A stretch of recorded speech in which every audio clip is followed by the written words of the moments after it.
امام حسین علیہ السلام کی تحریک کو صرف ایک سیاسی بغاوت یا اقتدار کی جنگ سمجھنا بہت بڑی غلطی ہے۔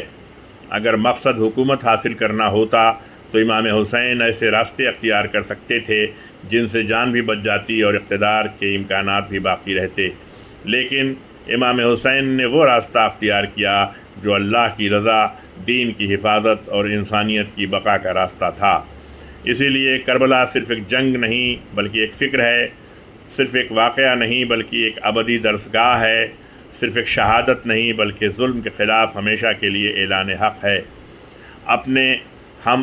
آئیے ہم عہد کریں کہ امام حسین کے پیغام کو صرف مجالس اور جلوسوں تک محدود نہیں رکھیں گے، بلکہ اپنی عملی زندگی میں بھی عدل، دیانت، صداقت، اخلاق، انسان دوستی اور ظلم کے خلاف آواز بلند کرنے کی کوشش کریں گے۔ اللہ تعالی ہمیں امام حسین کی سیرت کو سمجھنے، اس پر عمل کرنے اور ان کے پیغام کو آنے والی نسلوں تک پہنچانے کی توفیق عطا فرمائے۔ آمین ثم آمین۔